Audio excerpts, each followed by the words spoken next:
বন্ধুরা, আমরা অনেকেই মনে করি কলা খেলে নাকি বাচ্চাদের ঠান্ডা লেগে যায়।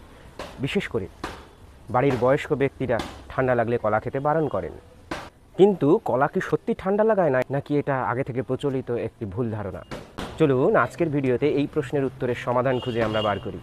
কলা ভীষণই উপকারী একটি ফল। এতে প্রচুর পরিমাণে ফাইবার, নিউট্রিয়েন্ট থাকে। এটি হজমে সাহায্য করে এবং কোষ্ঠকাঠিন্য হতে দেয় না। এতে আছে প্রচুর ভিটামিন, মিনারেল, কার্বোহাইড্রেট। তাই বাচ্চা থেকে বয়স্ক সবারই কলা খাওয়া উচিত। এখন মূল প্রশ্ন হলো, কলা খেলে কি আমাদের ঠান্ডা লাগে, বা ঠান্ডা লাগা অবস্থায় কলা কি খাওয়া যায়? আসলে কলা হচ্ছে কুলিং নেচার প্রকৃতির, অর্থাৎ ঠান্ডার একটা অনুভূতি আমাদের মধ্যে কলা খেলে হতে পারে। কিন্তু কলা খাওয়ার সাথে ঠান্ডা লেগে যাবে এরকম কোনো ডাইরেক্ট সম্পর্ক নেই। কিন্তু সর্দি কাশি হলে বা শ্লেষ্মা থাকলে সেই সময় কলা না খাওয়াটাই ভালো বলে অনেকে মনে করেন। কলা খেলে সরাসরি ঠান্ডা লাগে না, তবে আগে থেকে যারা সর্দি কাশিতে ভুগছে তাদের কয়েকদিন কলা অ্যাভয়েড করাটাই ভালো।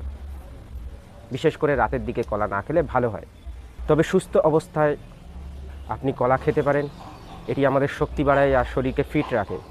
তাই কলা নিয়ে অহেতুক চিন্তা করার কোনো প্রয়োজন নেই।